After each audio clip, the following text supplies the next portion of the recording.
Bonjour à tous. On va commencer donc cette nouvelle table ronde du printemps de l'économie 2017. Je me présente, donc je suis Christian Chavagneux, je suis éditorialiste à Alternative économique, à la fois au mensuel et sur le site. Pour ceux d'entre vous qui ne le savent pas encore, depuis fin janvier, nous avons un nouveau site avec une offre numérique tout à fait importante et je vous invite à aller faire un petit tour si vous êtes intéressés. Dans l'Alternative économique, ça fait déjà pas mal de temps qu'on revient sur le thème du débat d'aujourd'hui.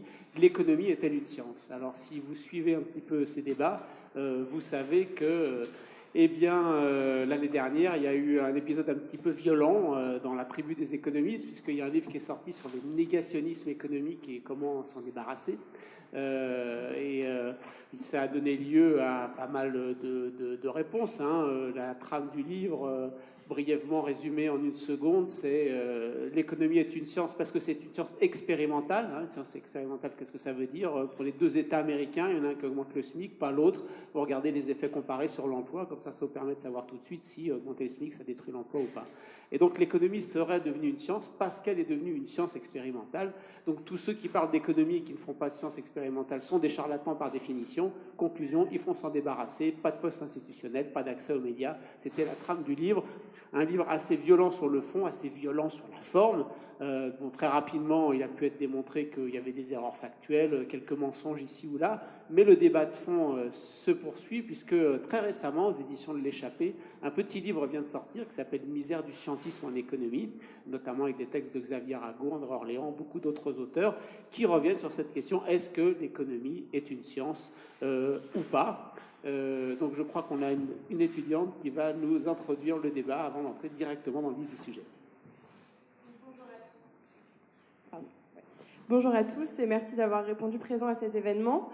La notion de progrès en économie désigne l'apparition d'un phénomène nouveau ou nouvellement observé, ou bien la remise en cause de l'analyse d'un phénomène déjà existant.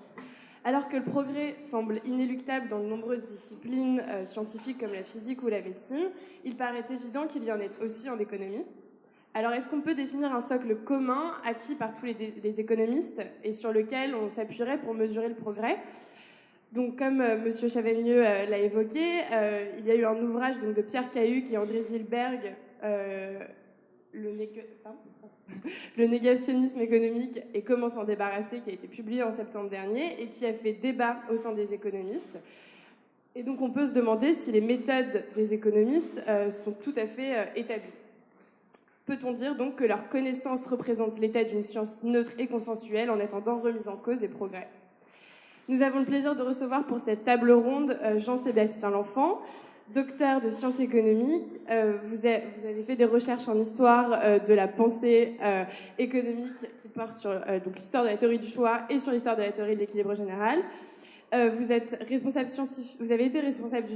scientifique d'une ACI pour le programme du CNRS Culture scientifique, Histoire des savoirs de 2004 à 2007.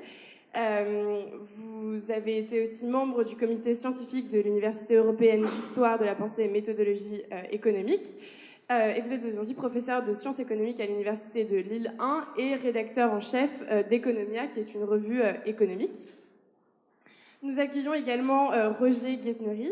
Donc, vous êtes ancien élève de l'école polytechnique et de l'école nationale des ponts et chaussées. Vous avez enseigné à la London School of Economics, à l'école polytechnique et à Harvard. Vous êtes actuellement titulaire de la chaire théorie économique et organisation sociale du Collège de France, directeur d'études à l'école des hautes études en sciences sociales et président du conseil d'administration de l'école d'économie de Paris. Vous êtes donc un spécialiste de l'économie publique.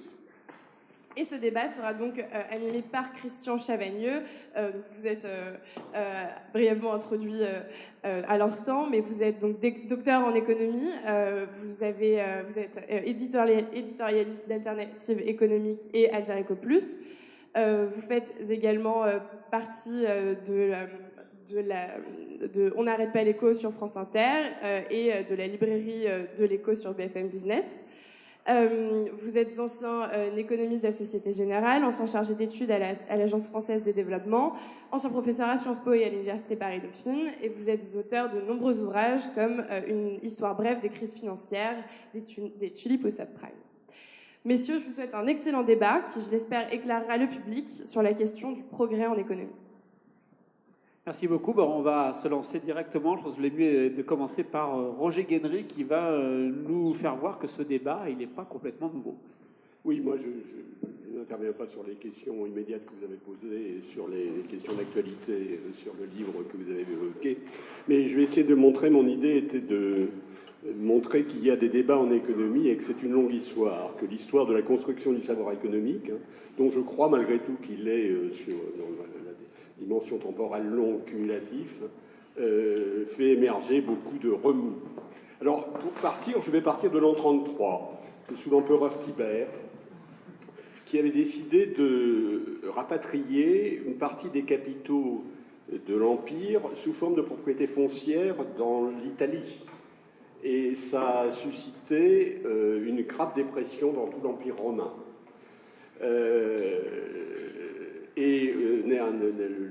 Le point de la ligne, Nerva, son conseiller, s'est suicidé. Alors je crois que l'histoire illustre l'ancienneté du sujet. Deuxièmement, le caractère vif du débat, qui ici, l'intensité s'accompagne du tragique, avec la mort de Nerva, et aussi le fait que des événements qui sont extrêmes dans l'histoire économique suscitent en général le débat. Alors je vais maintenant passer 15 siècles, je vais vous passer les événements, la bulle des tulipes, la bulle de la mer du Sud, la bulle de la mer du Sud et la compagnie de la mer du Sud, la compagnie du Mississippi, tout ça c'est vers 1720. Un c'est à Londres, l'autre c'est à Paris. Je vous passerai aussi des débats entre les physiocrates, c'est intéressant, c'est un sujet intéressant, pour arriver à la fin du XVIIIe siècle avec Adam Smith. C'est de cette époque, c'est d'Adam Smith en fait qu'on fait dater la naissance de la discipline économique, comme champ de savoir qui rassemble des gens qui travaillent là-dessus et qui constitue une discipline économique. Alors, à propos de débat, ce serait très intéressant de faire état du débat entre Adam Smith et Adam Smith. Entre l'Adam Smith de la théorie des sentiments moraux, qui a une vision assez pessimiste de l'activité économique vers la fin de la vie, et le Adam Smith de la richesse des nations, qui nous dit ce n'est pas de la bonté, de la bienveillance du boucher et du boulanger que nous attendons notre dîner, mais du soin qu'ils apportent à leurs intérêts. Ça, voilà une bonne manière de lancer un débat sur le marché. Alors, je vais poursuivre dans le temps, en oubliant Ricardo, et en passant plus loin dans le XIXe siècle, pour mettre en exergue deux grands débats qui ont dominé cette période. Le premier débat, c'est celui de la stabilité du système capitaliste. Alors, vous avez d'un côté Jean-Baptiste Say, dont je ne dirai pas de mal, parce qu'il était le premier économiste titulaire d'une chaire au Collège de France, et dont la confiance est résumée dans cette formule lapidaire, l'offre crée sa propre demande, que je trouve comme un joyau du condensé argumentaire. De l'autre, vous avez Jean-Charles Sismondi et l'école catastrophiste, qui pense au contraire que le système est extrêmement instable et qui ont été suivis par Marx et une grande partie de la tradition marxiste ensuite. Alors entre les deux, il y a Walras, qui essaie de se persuader c'est de se convaincre de la stabilité du système en regardant la logique des ajustements de prix. Mais c'est une position un peu intermédiaire. Alors, deuxième grand sujet de débat du XIXe siècle, assez étrange et qui paraît assez ésotérique, c'est la question de la valeur travail. La valeur travail d'un bien, c'est la quantité de travail qui est directement ou indirectement incorporée dans le bien. Et il y avait le sentiment que s'il donnait une meilleure idée de la valeur sociale des biens, ça nous ramène à la citation d'Adam Smith de tout à l'heure, que les prix. Et il y a eu de grands débats sur les relations entre valeur travail et prix. Voilà. Alors maintenant, donc ça c'est un petit peu un coup de projecteur sur les débats du XIXe siècle. Si j'en viens au XXe siècle, à la première partie du XXe siècle, ce qu'on verra, c'est qu'il y a une certaine récurrence des controverses antérieures sous des formes différentes. Alors, première chose, le débat sur la fragilité du système de marché. Le débat sur la fragilité du système de marché est relancé par la crise de 1929. Alors, la crise de 1929, c'est pas 4 ans avant la crise de 1933, c'est 1896 ans après, que j'ai évoqué tout à l'heure. Donc, alors, lui, d'un côté, là, on trouve Keynes, il avait été éduqué et immergé dans l'éducation marshallienne à Cambridge. Hein, Marshall était un petit peu le penseur dominant du monde anglo-saxon au début du XXe siècle. Et pour Marshall, le marché est une collection de marchés indépendants. C'est une idée d'ailleurs assez aux antipodes de celle du marché de Walras. Keynes s'est détaché de la vision marshallienne et a mis dans sa pensée l'accent sur les interactions entre les marchés. Le marché de biens, le marché du travail. Et sans rejoindre nécessairement la vision walrasienne, même pas du tout. Et une forme de synthèse a été faite à la fin des années 40 entre l'intuition keynésienne et une certaine logique walrasienne. Elle est fournie par X, qui amène sur un plateau ce qu'on appelle le modèle ISLM. Le modèle ISLM dans lequel il y a des équilibrages et dans lequel il y a des interactions entre marchés avec des effets de quantité.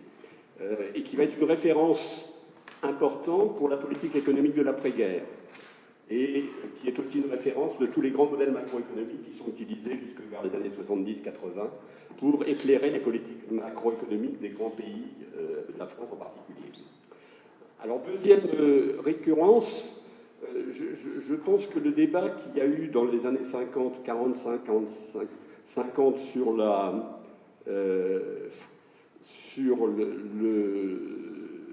les prix de production, hein, c'est un débat qui est associé au nom de Sraffa et à son livre « La Production of Commodities by Means of Commodities ». C'est quelque sorte un avatar du débat sur la valeur travail. C'est une réflexion sur la distance entre les prix de marché et les prix qui ont une certaine logique interne qui est éventuellement différente. Voilà donc je vous dis, des débats, il y en a eu au XIXe siècle, il y en a eu au XXe siècle, et il y a une certaine récurrence. Ça ne veut pas dire qu'on fait la même chose, ça ne veut pas dire qu'on dit la même chose, ça ne veut pas dire qu'on ne progresse pas entre les deux, mais on revient à des questions, et quand je vais parler de la crise de 2008, je vous dirai un peu la même chose tout à l'heure. Alors maintenant, j'en voudrais venir à la seconde moitié du XXe siècle. Mais moi, là, je dis, alors on ne peut pas comprendre ce qui se passe dans la seconde moitié du XXe siècle sans prendre conscience du tournant méthodologique associé à la montée de la société d'économétrie. Alors, c'est quoi la société d'économétrie? Elle a été créée en 1930. Son manifeste, qui est dû à Joseph Schumpeter, paraît dans l'économétrica en 1933. Et Schumpeter dit que son objectif est l'avancement de la théorie économique dans ses relations avec les mathématiques et les statistiques. Ce n'est pas la première fois que les mathématiques apparaissent dans le champ économique. Hein. On raconte toujours que Marx, à la fin de sa vie, préoccupé par les questions de valeur-travail, s'était mis à l'étude de l'algèbre.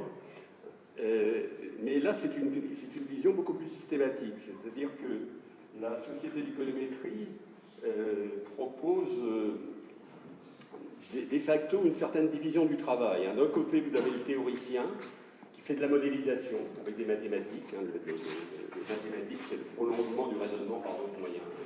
C'est quand on n'arrive plus à maîtriser ces complexes d'un système. Et puis de l'autre côté, vous avez l'économètre appliqué qui, lui, regarde les chiffres et les traite avec les statistiques. Ça, c'est le modèle de la société d'économétrie. La société d'économétrie, il faut bien comprendre, c'est pas une doctrine, elle ne définit pas une doctrine épistémologique. Là, il y a des gens qui ont des visions épistémologiques très différentes qui l'ont rejoint. C'est pas non plus une école de pensée. Keynes et Schumpeter ont été parmi ses premiers présidents. Elle rassemble des sensibilités intellectuelles assez larges, à l'exclusion quand même d'une partie des marxistes et aussi d'une partie des théoriciens libéraux à la Hayek. Mais peu à peu, l'idée c'est qu'au fond, dans la profession, ce modèle s'est peu à peu imposé. Et il est devenu dans le monde savant, dominant au milieu des années 80, je dirais, la fin des années 80. Alors aujourd'hui, c'est l'histoire que le Capitole et que la roche tartéienne n'est pas nécessairement loin du Capitole, il y a un certain délitement du modèle de travail de la société d'économétrie, pour des raisons sur lesquelles je vais peut-être dire un mot si j'ai le temps. Alors maintenant, un mot, c'est mis en perspective, on peut comprendre mieux la nature des débats de la seconde moitié du IIe siècle. Avec la montée de la société d'économétrie, ça aura des avantages. c'est-à-dire que l'amélioration souvent de la qualité intellectuelle du débat par le recours à des outils plus pertinents. Mais ça a aussi des inconvénients parce que ça exclut les outsiders, hein, les gens qui ne lisent pas les formules, et donc ça fait un champ plus étroit, etc. Donc, quelles sont les caractéristiques de la production du savoir qui sont associées à ça, hein, j'en noterai un certain nombre. Une formulation plus générale du modèle walrasien, ça c'est ce qu'on appelle la logique à Rodebreu, etc., qui lui redonne une certaine centralité, qui en fait non pas le point d'achèvement, le sommet du savoir, mais un camp de base du savoir. Et deuxièmement, il y a une certaine léthargie de la pensée keynésienne, qui des années 60 à 80 n'est pas dans une forme olympique, disons.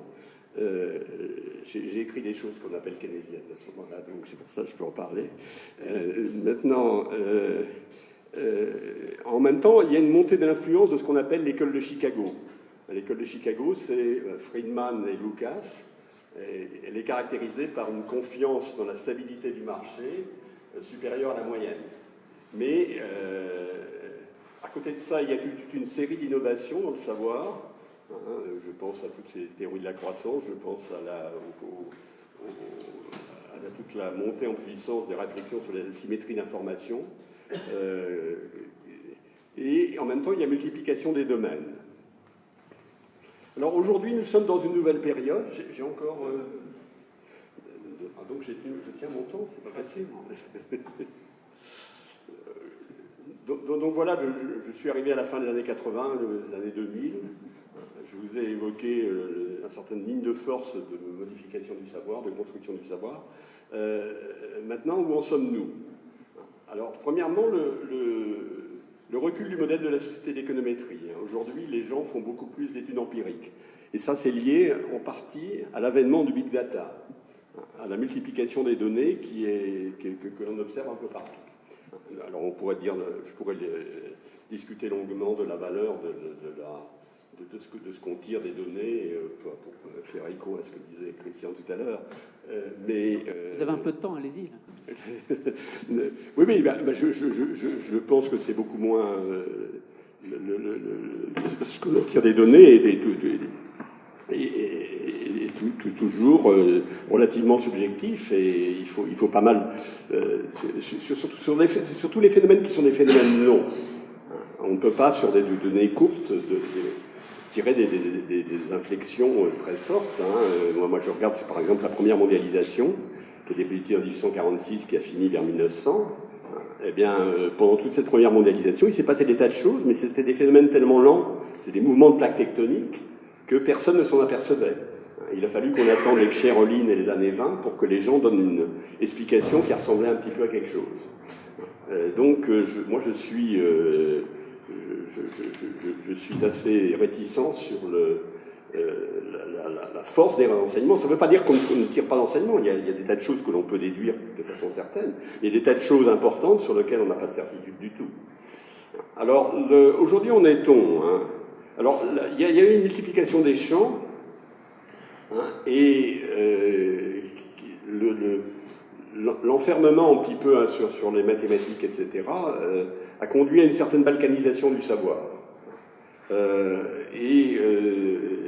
Nous sommes devant des questions posées par la crise de 2008. Alors la crise de 2008, je vais dire que la profession n'a pas été très brillante dans ses performances de prédiction. Si j'exclus Halley et Rubini, qui étaient des Cassandres reconnus comme tels, et mon collègue Rajan, qui lui a bien compris ce qui se passait bien avant les autres, quelques hétérodoxes, mais qui prévoyaient la fin du système capitalisme, mais de moins en moins fréquemment et de plus en plus doucement. Je pense que nous n'avons pas été très brillants collectivement. Alors ça tient à quoi? Je pense que ça tient en partie à deux choses. La première, c'est le tabou sur la critique du marché qui s'est développé à partir de la chute du mur de Berlin. Moi, j'associe à la chute du mur de Berlin ce que j'appelle le tsunami libéral. Pas uniquement d'ailleurs dans le monde savant, mais dans le monde de la société. Donc qui jette un tabou. Le deuxièmement, c'est la balkanisation. Au fond, quand je regarde des gens qui regardaient le système financier, beaucoup d'entre eux qui étaient très compétents ne connaissaient qu'un tout petit bout du système financier. Ils ne connaissaient pas du tout l'ensemble.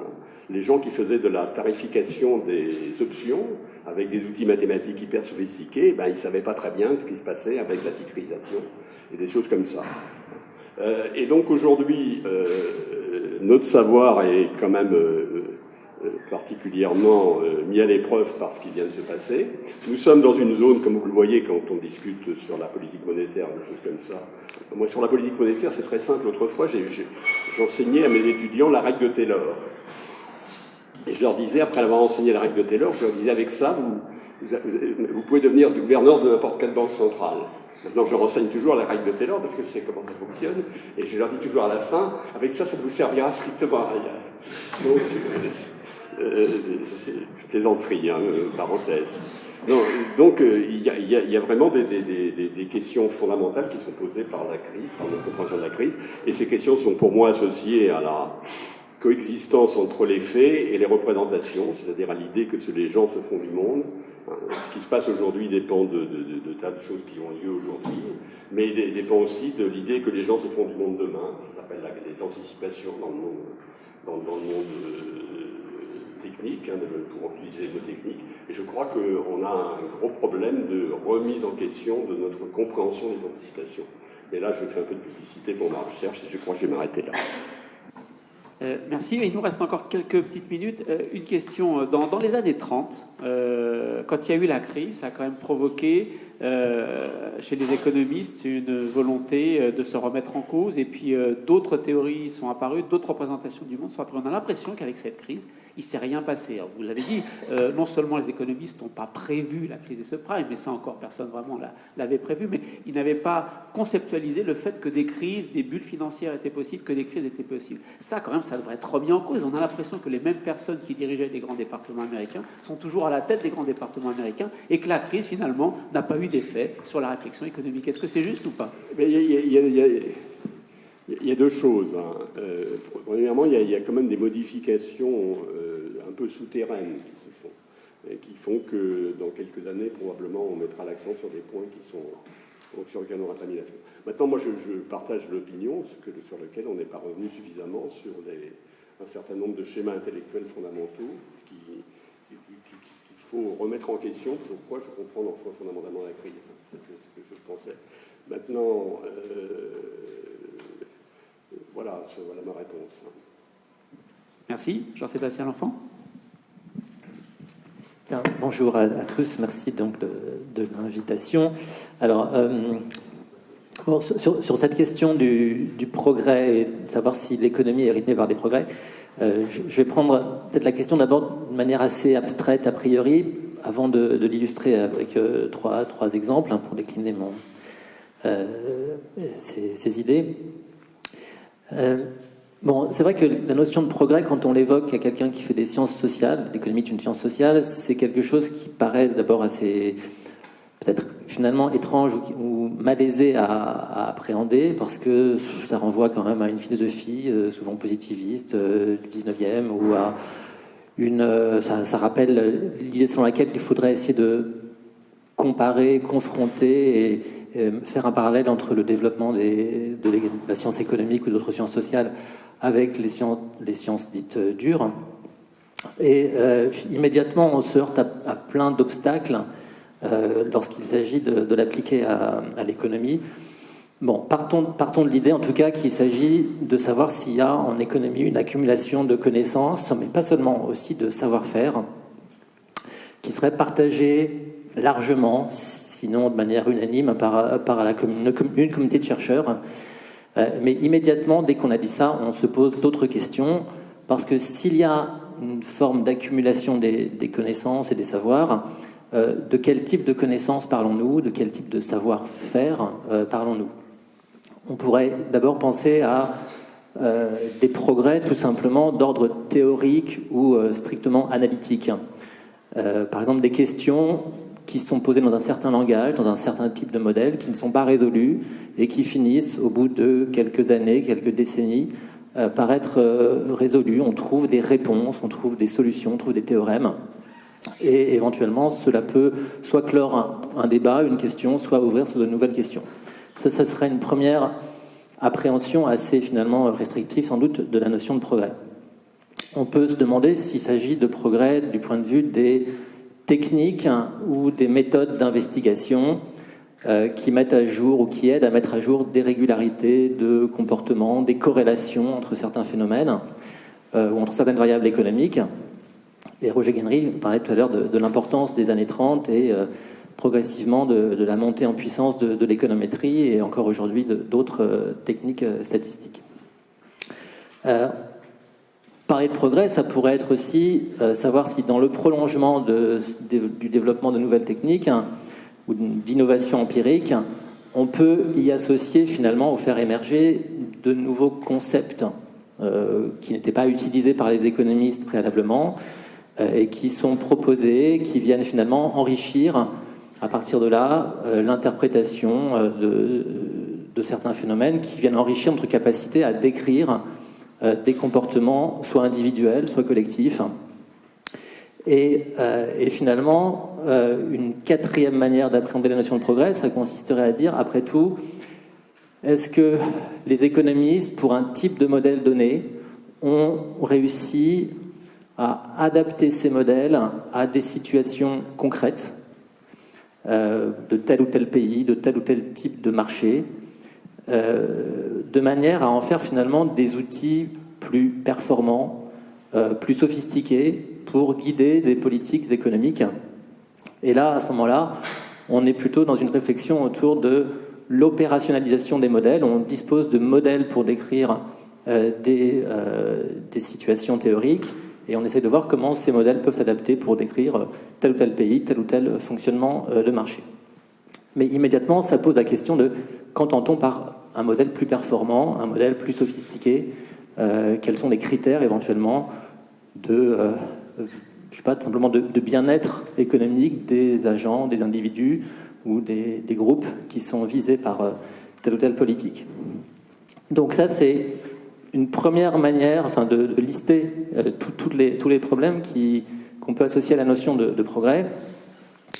Et avec ce spectre déjà assez large d'interprétation, je pense qu'il y a deux choses qu'on peut dire quand on a un regard un peu, on va dire quand on essaie de prendre le recul de l'historien ou de celui qui fait de la philosophie ou de l'épistémologie de l'économie, c'est qu'il peut y avoir des développements ou des théories, des moments dans le développement de théories économiques pour lesquels on répondra oui à certaines questions, à certains points de vue sur le progrès, et non à d'autres, et d'autres moments où les choses vont se renverser. Et d'ailleurs, c'est quelque chose peut-être qui est plus important aujourd'hui avec l'idée de balkanisation et aussi de division du travail très très forte qui s'est mise en place dans la sphère académique et au-delà aussi quand on prend en compte ce qui se fait dans les instituts de recherche des banques centrales ou des grands organismes économiques ou internationaux.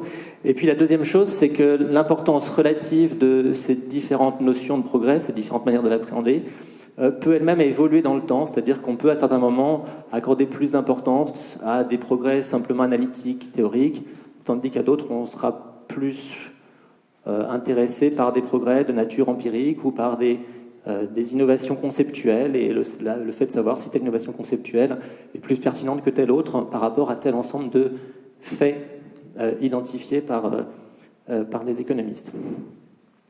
Alors, la deuxième chose qu'il faut prendre en compte aussi si on veut parler de progrès ou réfléchir à la notion de progrès, Roger aussi l'a évoqué, c'est la question de la temporalité qu'on se donne. C'est-à-dire que, évidemment, si Smith, Marx ou Ricardo revenaient parmi nous, ils seraient sans doute très impressionnés par le nombre de gens qui font de l'économie, par les techniques utilisées, par la sophistication mathématique des modèles, par la quantité de données auxquelles on a accès, etc., etc.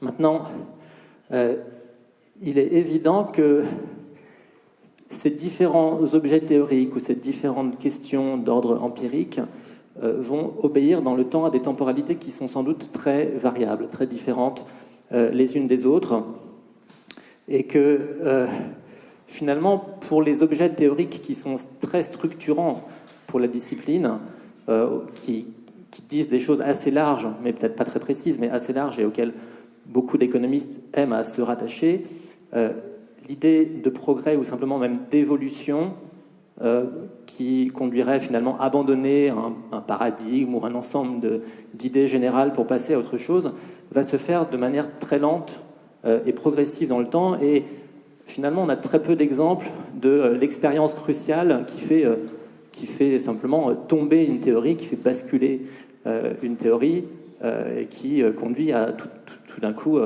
adopter autre chose qui serait prêt là, tapis, n'attendant que la bonne occasion.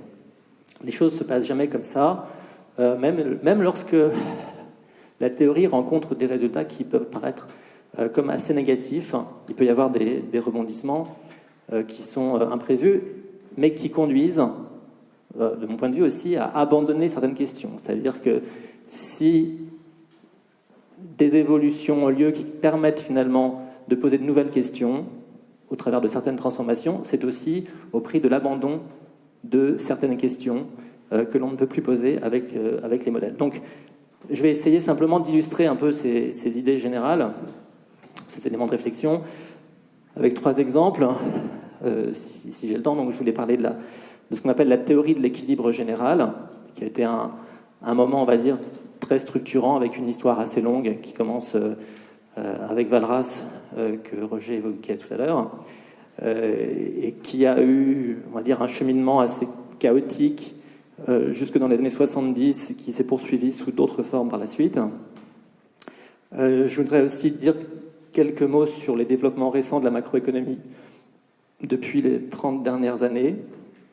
Et puis, s'il reste un peu de temps, parler un peu de la place de l'économie comportementale aujourd'hui à l'intérieur de l'ensemble de la production académique et des questions que ça pose. Alors, la théorie de l'équilibre général, pour faire très bref sur ceux qui ne savent pas du tout de quoi il s'agit, donc c'est une manière d'appréhender les questions économiques proposées par Walras la première fois, qui consiste à s'intéresser, à poser d'abord et avant tout la question de la cohérence des actions que prennent tous les agents économiques ensemble dans un système où ils sont interdépendants, c'est-à-dire que chacun aura des dotations individuelles de différents biens et ces dotations vont être échangées sur les marchés.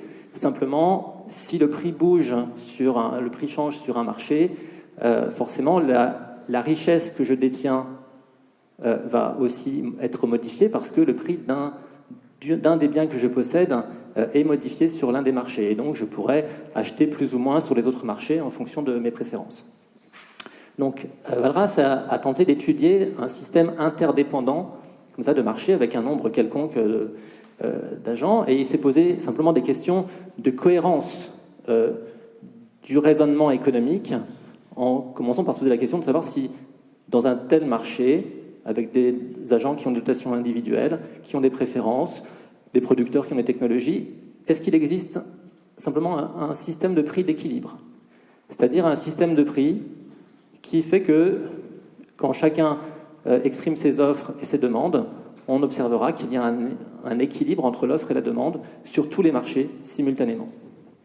Bon, alors, Walras a posé cette question, et si vous voulez savoir, il a fallu 70 ans, à peu près, pour qu'une réponse satisfaisante, qu'on considère comme une réponse rigoureuse, axiomatique, soit proposée sous la forme d'un théorème par Arro et Debreu, donc dans les années 1950, en 54 exactement. Donc c'est pour vous donner une idée aussi de la temporalité des choses. Mais au-delà des vicissitudes, on va dire, de cette théorie de l'équilibre général, il y avait l'idée que cette théorie pouvait être à la fois structurante pour légitimer une certaine manière de faire de l'économie, d'appréhender des phénomènes économiques, de créer une sorte d'étalon par rapport auquel on allait comparer d'autres systèmes économiques, d'autres raisonnements économiques. Et d'où l'importance à la fois très grande de cette théorie, mais d'où aussi une temporalité de son évolution qui est très lente et qui a pu passer par des hauts et des bas, avec notamment l'épisode marshallien qui a mis de côté pendant assez longtemps la théorie de l'équilibre général avant qu'elle ne revienne au devant de la scène dans les années 50. Alors, quand on regarde les résultats obtenus par la théorie de l'équilibre général, on peut se dire, après tout, il y a des progrès analytiques, c'est-à-dire qu'il y a, au bout d'un certain temps, des théorèmes qui donnent des conditions pour qu'il existe un système de prix d'équilibre. Et puis, il y a d'autres théorèmes qui donnent des conditions pour que cet équilibre soit unique, ou pour que cet équilibre soit stable. Bon, simplement, ces théorèmes peuvent montrer aussi des limites sur ce que l'on peut faire avec cet objet analytique, parce que finalement, les seules conditions qu'on arrive à obtenir sont des conditions qui paraissent très, très restrictives, c'est-à-dire ayant très peu de chances finalement d'être observées dans n'importe quelle réalité d'un système économique. Et donc, la question à ce moment-là devient de savoir à quel moment un résultat, finalement, même analytique, même qui ajoute quelque chose, peut être considéré comme un progrès par rapport à ce qu'on peut faire avec un tel système abstrait de construction de l'économie. Alors, moi, ma position, ça consisterait à dire que même si un résultat montre des limites de ce que l'on peut faire avec un tel modèle, en soi, c'est un progrès. C'est de la connaissance qui est cumulative, véritablement, et qui est partagée par tous les économistes qui ne la remettent pas en cause. Mais ce que révèle fondamentalement ce genre de situation, c'est qu'il y a en fait des débats très importants sur, non pas le résultat en lui-même, mais sur l'interprétation que l'on peut donner de tels modèles qui sont très abstraits. Est-ce que finalement ça décrit des économies de marché? Est-ce que ça décrit des économies qui sont plutôt centralisées, planifiées, par exemple? Donc il y a une sorte on va dire, de débat, de méta-débat par rapport à ces modèles sur le type d'interprétation et d'usage que l'on peut en faire d'un point de vue de politique économique. Et pour nous, citoyens, ça nous sert à quelque chose ou pas pour comprendre l'économie? Alors, progrès. Cela peut servir à partir du moment... pour comprendre l'économie, il me semble que pour raisonner en économiste, à un moment donné, il faut accepter de se poser des questions fondamentales, simplement savoir si ce dont on parle a une quelconque cohérence, ou si, après tout, cessons de raisonner en équilibre général, faisons simplement des petits modèles d'équilibre partiel, et supposons que toutes les choses sont égales par ailleurs et que rien ne va venir perturber notre raisonnement. Donc il y a quand même un enjeu intellectuel qui n'est pas mince, à savoir si le simple fait de savoir si on peut, même d'une manière abstraite, se coordonner sur des états de l'économie qui seraient des états d'équilibre. Ça sert surtout aux économistes à se faire plaisir, c'est ça, à être rigoureux et cohérent. Moi, je dirais pas à se faire plaisir. Ça sert à justifier ensuite de faire d'autres choses qui seront peut-être davantage, on va dire, concrètes, si vous voulez. Et justement, c'est un peu ce qui s'est passé. C'est-à-dire qu'à partir du moment où les résultats obtenus paraissaient finalement ajouter peu de choses, voire même être considérés par certains comme des résultats finalement négatifs, qui ne permettaient pas de développer le programme de recherche, eh bien, d'autres usages ont été proposés de cet ensemble, enfin de cette construction théorique, qui consiste à se dire, laissons de côté la question de savoir si, lorsque nous ne sommes pas à l'équilibre, nous allons nous rapprocher de cet équilibre par le jeu de l'offre et de la demande, mais simplement utilisons ce modèle pour modéliser les économies concrètes, trouver l'équilibre théorique à partir d'un paramétrage, d'un calcul des différents paramètres qui sont nécessaires et qui sont adaptés à telle ou telle économie, et essayons de simuler ce qui se passerait s'il y avait par exemple une réforme. Ça a été beaucoup utilisé dans les économies, notamment en développement, si on fait une réforme agraire, si on redistribue des terres, donc si on modifie les dotations individuelles, la répartition de ces dotations, qu'est-ce qui va se passer à long terme sur différents, pour les revenus de telle classe d'individus, pour le niveau de la production, etc. Et ça, votre modèle d'équilibre général, avec ça, on peut répondre à toutes les questions que vous venez de lister. toutes les questions. Vous pensez les questions initiales ou les questions... Ce que vous venez de dire, réforme agraire, ça nous sert à... Alors, est-ce que ces réponses seraient justes? Évidemment, je ne sais pas, mais elles permettent, elles ont été des techniques, et elles sont encore des techniques qui sont utilisées pour, on va dire, se représenter, donner une forme, on va dire, concrète à cette notion d'équilibre général, et pour modéliser des modifications structurelles importantes d'un système économique. Donc c'est ce qu'on appelle des modèles d'équilibre général calculable. L'équilibre général calculable. Voilà. Voilà. Donc, utilisé pour la politique économique comme voilà. le modèle keynésien. Alors est-ce qu'il donne une bonne réponse? C'est pas clair, on peut en discuter. Il y a une série d'hypothèses. Maintenant, est-ce qu'il donne une première idée? Est-ce qu'il permet de commencer à discuter le problème un petit peu à fond? Oui, la réponse est oui, certainement. Voilà.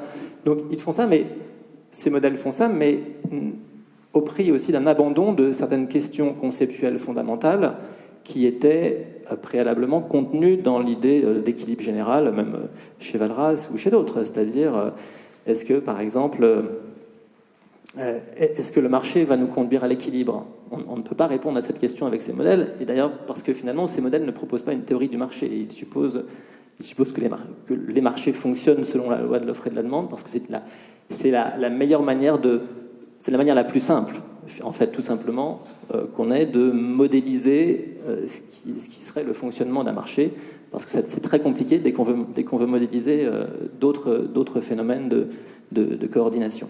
Vous aviez un deuxième exemple, je crois. Alors, l'autre exemple, c'est sur la macroéconomie contemporaine.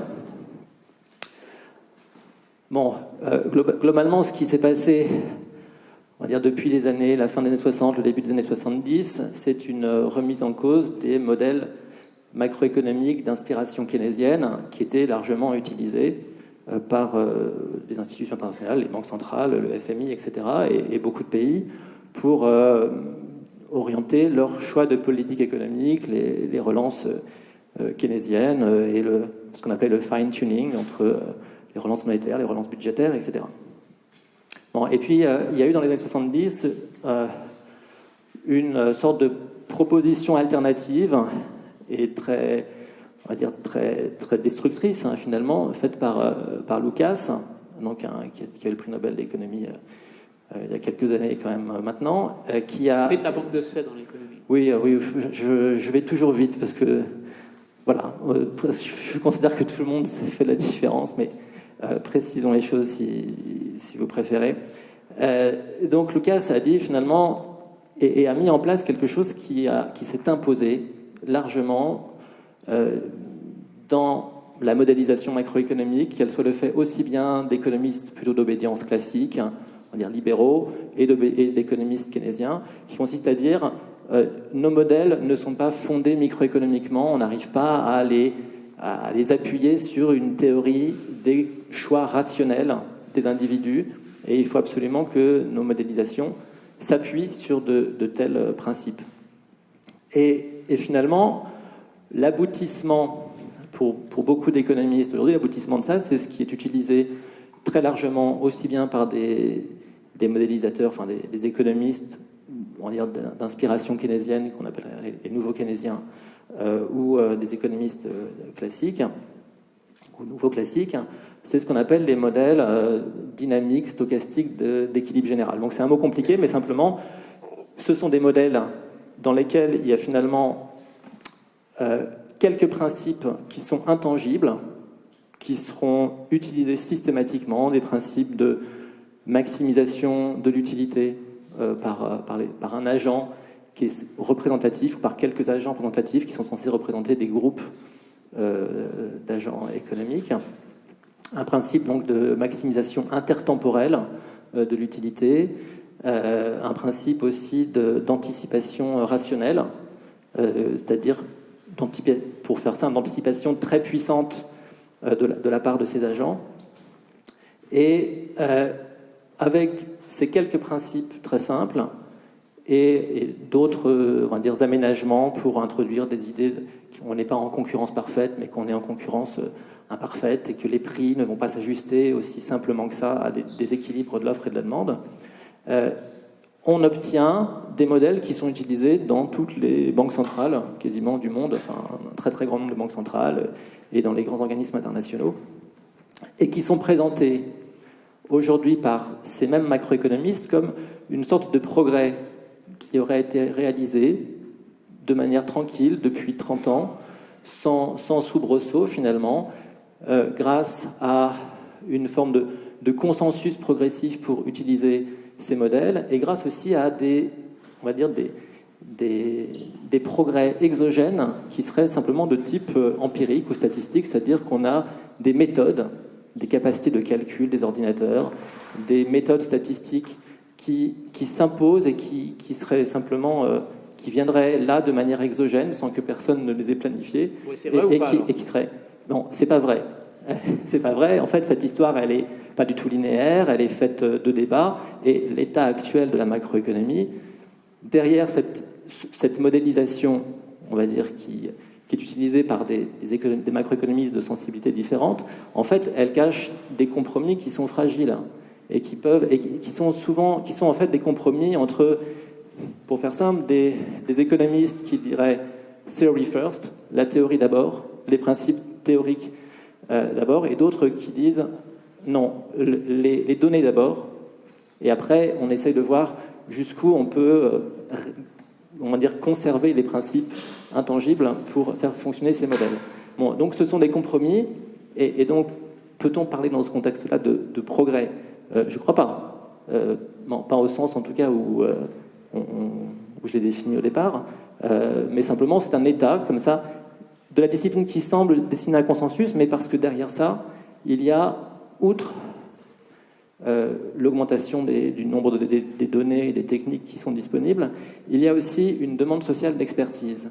Et donc tous ces économistes sont là pour mettre en avant aussi le fait qu'ils sont capables de produire de l'expertise économique, et qu'ils se donnent les moyens, finalement, d'utiliser au mieux, en permanence, les innovations, on va dire, techniques qui sont mises à disposition. Voilà. Bon, merci. Donc, je vais en rester là, je vous remercie. Merci, on peut les applaudir tous les deux pour leurs interventions. Vous avez vu que le niveau du débat quand même était assez riche et assez élevé, donc n'hésitez pas à poser vos questions plus directement sur votre appréhension des économistes, du rôle des économistes dans la société. Vous avez un professeur émérite du Collège de France. Je remercie Jean-Sébastien Lenfant. Si vous êtes inscrit, vous avez vu que normalement c'était Annie Cotte qui devait intervenir. Elle a appris ce week-end qu'elle devait aller à un enterrement, donc elle est actuellement à un enterrement, et donc Jean-Sébastien Lenfant a appris dimanche qu'il devait intervenir cet après-midi, donc je tiens à le remercier d'avoir comme ça répondu assez rapidement. Donc si vous avez des questions, c'est le moment. Oui, vous vous levez, puis vous parlez assez... Oui, on a un micro, c'est encore mieux. Bonjour. Alors j'aurais une question toute bête en fait. Quelles seraient les théories au XXIe siècle qui ne sont pas disponibles? Ah, vous m'entendez? Quelles seraient aujourd'hui au XXIe siècle les théories comme les théories d'Adam Smith qui ne seraient pas discutées, où il y aura un consensus général? Est-ce qu'il y a un consensus général chez les économistes? Il y a des idées qui font consensus aujourd'hui, sur lesquelles on peut dire, là c'est sûr, il n'y a pas de débat, on peut partir avec ça dans notre portefeuille, on a toujours raison. Moi je pense qu'il y a des consensus implicites. Il y a des sujets sur lesquels les gens ne discutent pas parce qu'ils sont un peu d'accord. Par exemple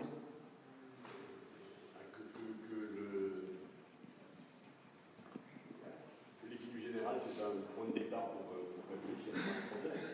Parce qu'on s'en éloigne considérablement lorsqu'on peut mettre un peu plus de chair sur le problème. Dire que oui, que la logique du marché accorder l'équilibre général, c'est un premier pas vers une compréhension plus ambitieuse de difficultés que l'on a quand on parle d'un système complexe comme l'économie. Ça, c'est un consensus de méthode, mais sur les résultats, est-ce qu'il y a des résultats qui font consensus? Je ne sais pas, moi, si à chaque fois que j'augmente les salaires, il y a de l'inflation, c'est sûr. Ou il n'y en a pas, c'est sûr. Si je fais de la relance, je vais avoir un déficit extérieur. Oui, non. Non, parce que ça dépend de beaucoup plus de paramètres que ça, bien entendu. On est plus compliqué que ça. C'est bien ce qui me semblait. Donc pas de consensus. Il faudra prendre une vraie question dans le débat de politique économique et puis voir si moi, je ne suis pas nécessairement la bonne personne pour savoir d'ailleurs s'il y a consensus. Mais il faut prendre une question dans le débat de politique économique. Il y a des questions en France, aujourd'hui, il faut relancer par la demande. Ouh là là. Consensus ou pas? Je ne pense pas qu'il y ait consensus. Donc en France, aujourd'hui, il faut relancer par l'offre. Je ne pense pas qu'il y ait consensus. D'accord, c'est bien ce que je pensais. Vous voulez intervenir? Non, mais il y a une différence entre les questions de politique économique, qui sont toujours une question qui partent quand même de l'analyse de situation concrète dans un monde donné, dans un pays donné, à un moment donné, et puis la discussion sur les mécanismes, sur la logique des ajustements, etc. Et je crois qu'on peut avoir des consensus sur la logique profonde d'un certain nombre de phénomènes sans avoir de consensus sur la politique économique, puisque ça dépend quand même de beaucoup de paramètres, de beaucoup de valeurs numériques qui sont éventuellement variables et de beaucoup de possibilités d'interprétation différentes. Merci, c'était une petite séance d'1 heure, donc on va s'arrêter là. Et si vous voulez faire des progrès en économie, il faut lire Alternative économique. Merci.